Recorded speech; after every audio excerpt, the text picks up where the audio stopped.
Welcome to another Animation One-to-Ones brought to you by Squiggly Online Animation Magazine.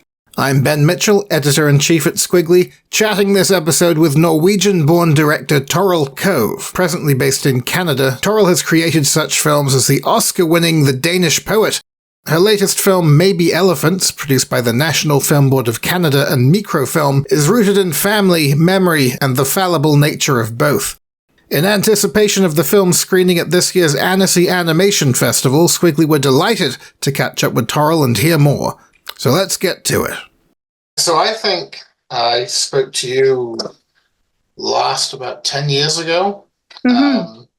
I think we maybe bumped into each other last year and some festivals in the interim.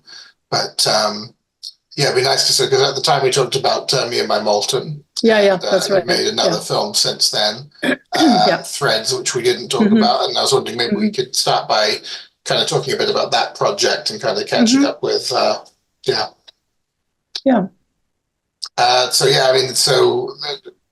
Threads was also NFB, right? It was NFB and Mikrofilm, the Norwegian studio. Yeah. And what was the sort of circumstances behind that film coming together?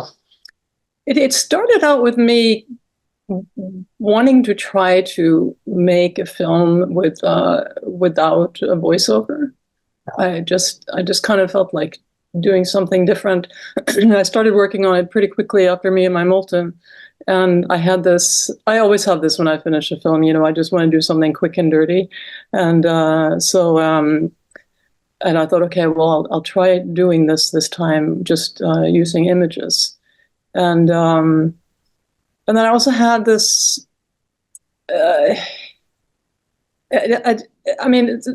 films tend towards the topic of sort of family relationships and attachment, getting together and coming apart. And I thought like a perfect sort of subject for that would be the relationship between my daughter and me. And so that's basically how it came about, that I wanted to make a film about how these two people, an adult and a child, come together and travel through life and then separate. And I thought, okay, I'll see if I can do this in 7 minutes.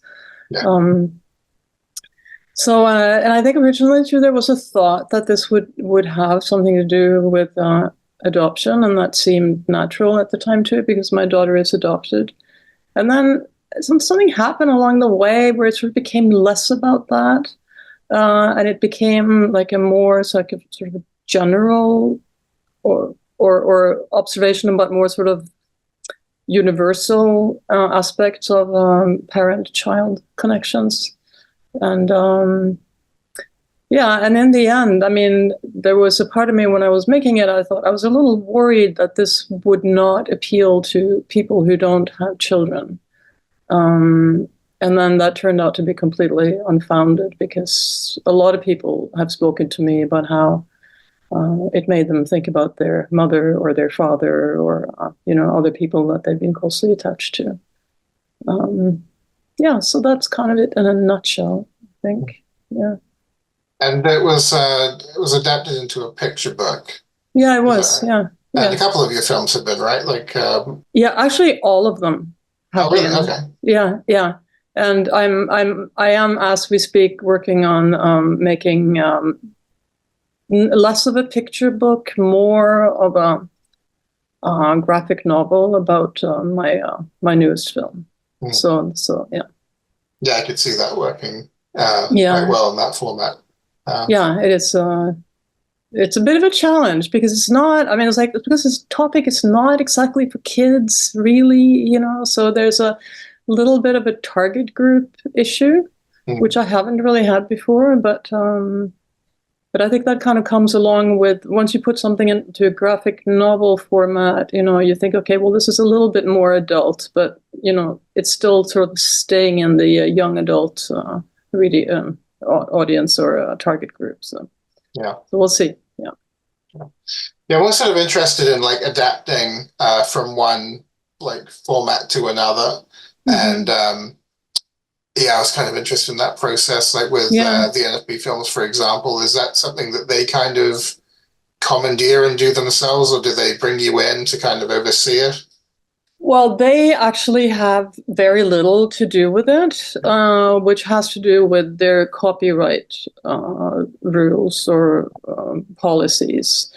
So not that many NFB books have been made into picture books. There have been a few of them materialized a few years ago when NFB had kind of like an agreement with a publisher in Toronto called Firefly, but and there was a person in there that we worked with closely. So there were a few that were made into picture books. But generally speaking, NFB filmmakers don't retain rights to story and characters. So that can be problematic, right? But in my case, because all of my films are co-produced, there's a part of my contract that says I can do whatever I want with it in Norway. So I've been able to take advantage of that.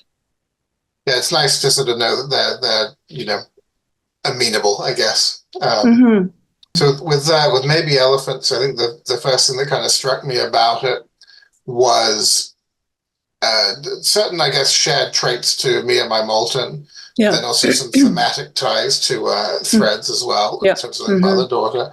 And so you're being kind of about family and memory at its core. So was that sort of what you were going for, like to kind of essentially follow up from Me and My Moulton? Kind of, yeah. But also, the characters aren't exactly the same. So I have taken some liberty with that by saying, well, this is basically the same family, but it also isn't exactly like a sequel to Me and My Moulton. So there's some kind of poetic license in there. Just because I wanted the characters to be older, and I didn't want to necessarily work with the same characters. But yeah, basically, it's like it's a sequel. Essentially, we're just, I don't know, 5-7 years older, basically. Yeah, a different stage in the kid's life and a different stage in the parent's life as well. Is it fair to assume that it's kind of sort of directly referencing events of your own life? It is. So I have started to quote, I should find out who said this, but there's writer who said that all memoir is fiction. I have to find out who said that because I'll be using that a lot. So it starts off building off something that I remember as things that have happened. And then you just kind of take the ball and run with it, but the structure and Maybe Elephants is based on actual events, which is that we did move to Kenya and stay there for 3 years, and we did come back after those 3 years, and then after I think it was 2 or 3 years again, my mom went back out this time to Botswana, and my dad followed. So those things are true. And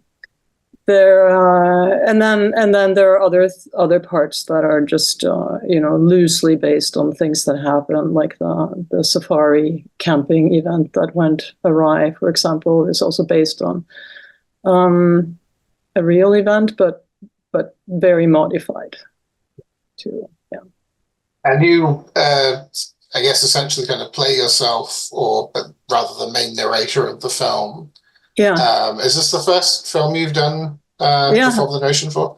Yeah, it's the first time that I've done it, and it's just going to happen. I mean, I when I was working on the storyboard animatic, I was really sort of cutting and pasting my, the voice in, and I thought the easiest way to do this is just for me to record things, as I'm making the storyboard.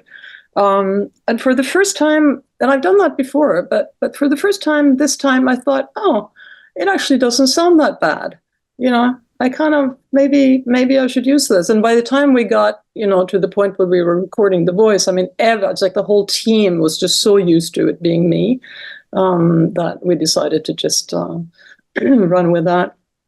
So yeah, it was the first time, and I really have to say that was just the whole process of, excuse me, of recording the voices with the other actors. It was so much fun. It was a really enjoyable experience.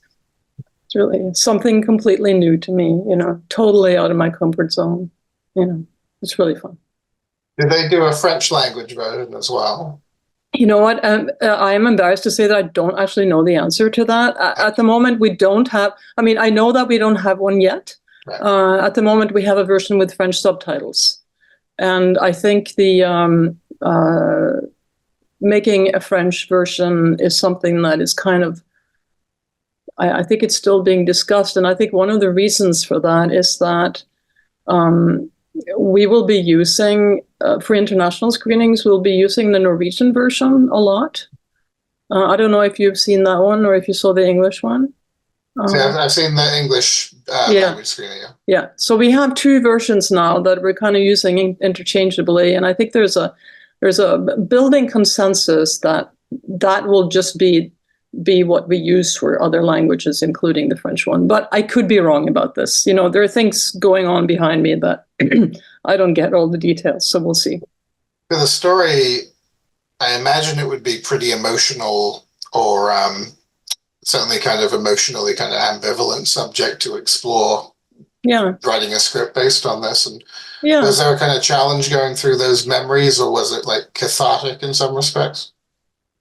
Maybe a bit cathartic, although I don't think I've thought about it quite like that. But I think to me, I think especially the way that it ends has always been like super emotional for me. And I think it's because there's, to me personally, there's just so much in that.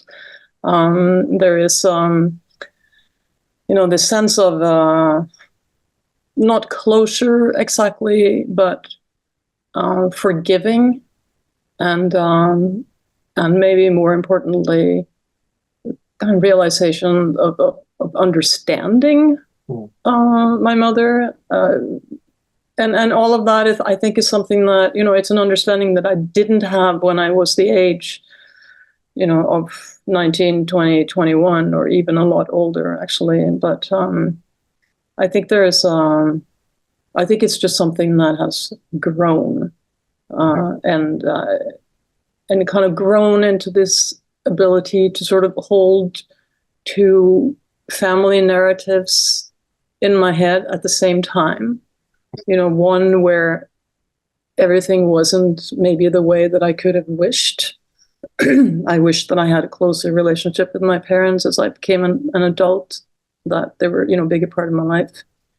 And then the other narrative, which is that, you know, basically my parents were really lovely, loving people who just, you know, had their own bags of hammers and did what they could with it.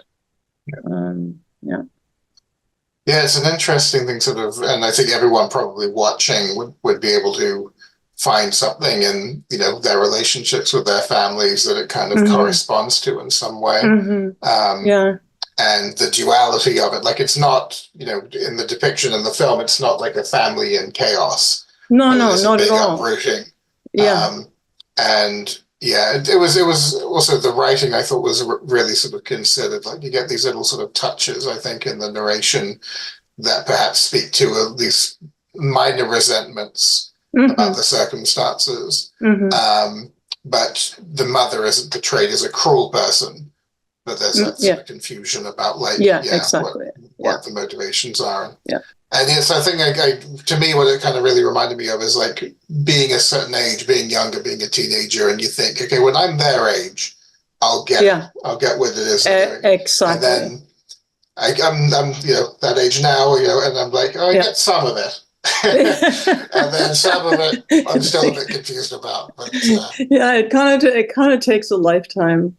I mean, I used to tell this joke about my parents because, you know, as we got older, we would talk to them about these things, and their response would always be like, with all parents, look, you know, we really did our best, you know, we love you and we did our best. And then I would come across, there's this one particular series of photographs of us kids when we're really small, and we had this giant dog. It was like a boxer or something like that, like a really, really big dog. And there are some pictures of us kids, you know, 2-3 years old, with this dog, you know, sitting on us and knocking us over and stuff like that. And I look at those and I kind of compare that with them saying, you know, we did our best. And I think, did you really? You know, couldn't you have gotten a smaller dog? So, yeah. But yeah, no, it's you know, the plus side of being a grown up. You know, you kind of see all these things in a different light. And the environment of the film is very nicely done. I really like the way the style kind of conveys the culture shift. Thank you. Yeah. And I was sort of interested in like what you drew from for that, if it was from like, if you had like family photographs, or if it was all from memory, or if I was making a film like this, I'd use it as an excuse to like take the trip and go back. I know. Sure I wish. possible. But. Yeah, no, unfortunately, that wasn't possible. So I would say that it was the first sketches that became kind of the basis for everything were all drawn from memory. I don't have any photographs of that period, believe it or not. I mean, my dad took tons of pictures, and there's somewhere in boxes of slides there would be something, but I didn't have any photographs to go from. But then, you know, as we were, for example, drawing the backgrounds for some of the city scenes, and there were certain places that I wanted to be accurate, like the famous New Stanley Hotel and the Kenyatta Avenue and the Uhuru Highway and those places. I thought, okay, I want this to actually not just be from memory. I wanted to kind of look like the way it did look. So we resorted to, you know, just found, you know, photographs online.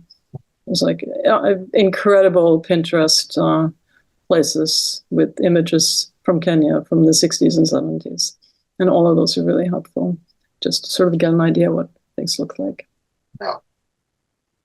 I guess also like to have gone from memory, and I guess it's sort of also what the film is about, the nature of memory, the inaccuracy of it. Exactly, yeah. My last interview with Rosto a few years ago, we got talking a bit about that, and he had read that your brain kind of overwrites memory. Like every time you remember something, it kind of rewrites it like a text file. So they become almost corrupted, I guess, and so bit by bit, suddenly, you know, one day you have a completely different memory of something that you feel like you've been remembering the same each time.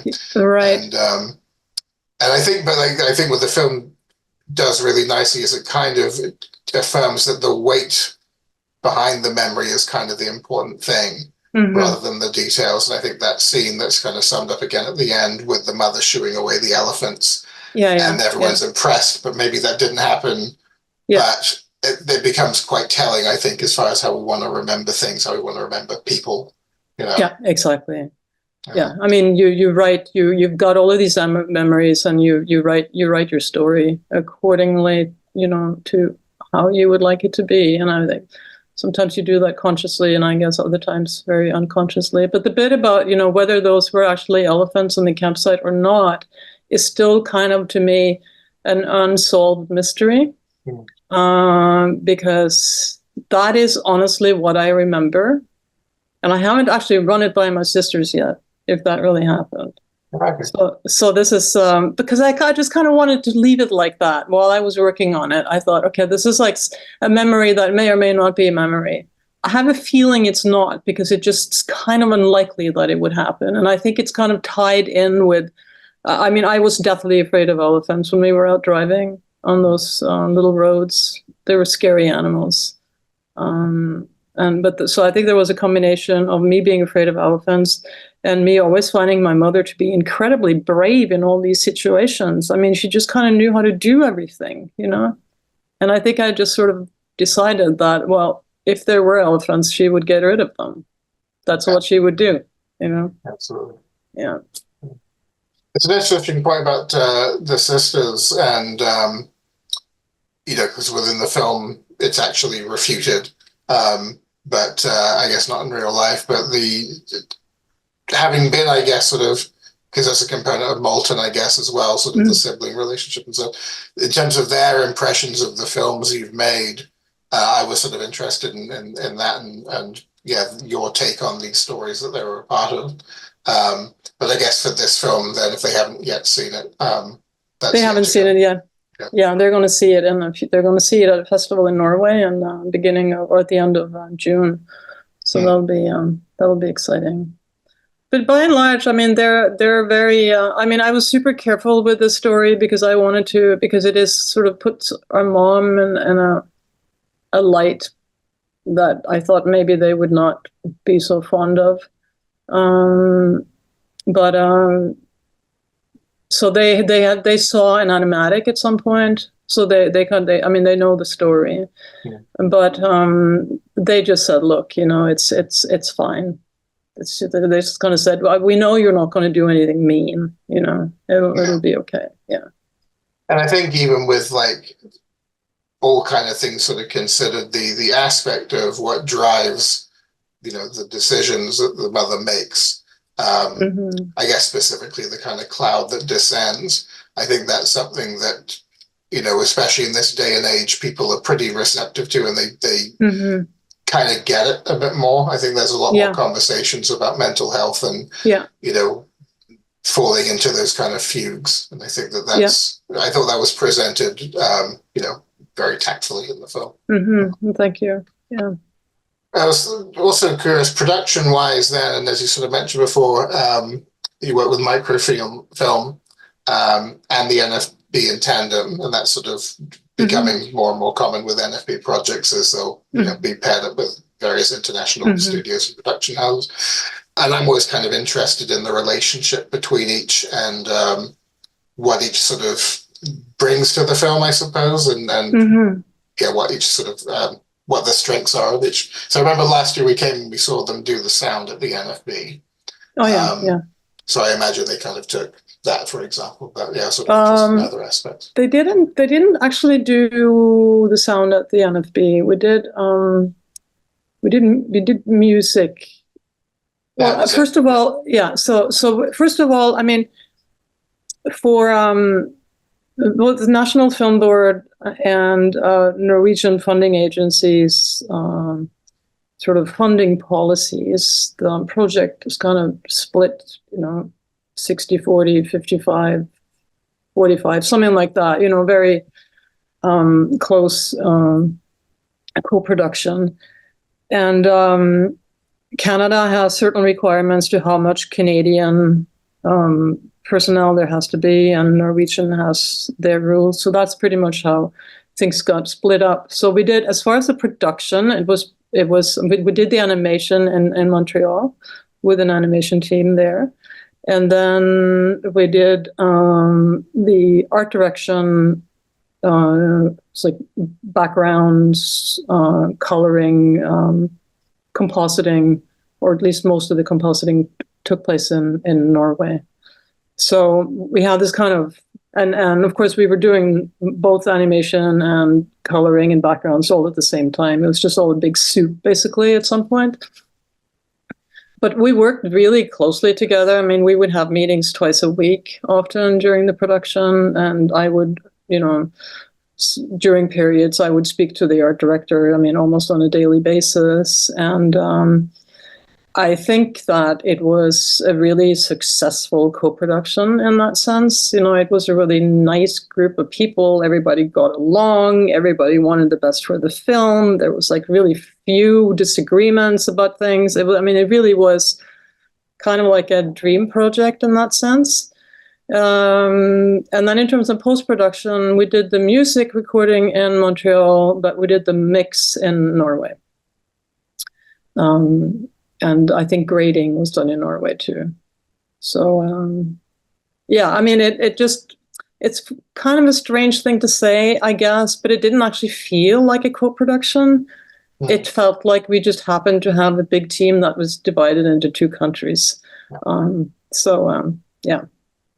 That sounds nice. Like it was really great. I mean, I kind of feel like I got to be one of the luckiest, you know, short film animators around. I just have such amazing people backing me and supporting me, and really great. Thank you to Torill Kove for joining us, and if you're at Annecy next week, you can catch her new film Maybe Elephants in the Short Films and Competition Official 2 program. It plays every day from the 10th through to the 15th at various times and locations. For specifics, visit program.annecyfestival.com. And for more on the wonderful projects of the National Film Board of Canada and Mikrofilm, including Torill Kove's other films, check out nfb.ca and mikrofilm.no. That's Mikro with a K. Thanks for joining us, and to keep up with all things Squiggly, be sure to follow our socials at Squiggly Animation on Instagram, facebook.com/Squiggly Magazine, at Squiggly on X, and of course the website with all our news, features, and other animation-y goodies is squiggly.com. And before I go, just to say that those of you in or near Bristol might want to follow our Bristol Animation Meetup Instagram, at Bristol_animation_meetup. We'll have some info going up very soon about our next event, which is scheduled for June 26th, so pencil it in. Until then, I've been Ben Mitchell. You've all been very good listeners. Bye-bye, and happy animating.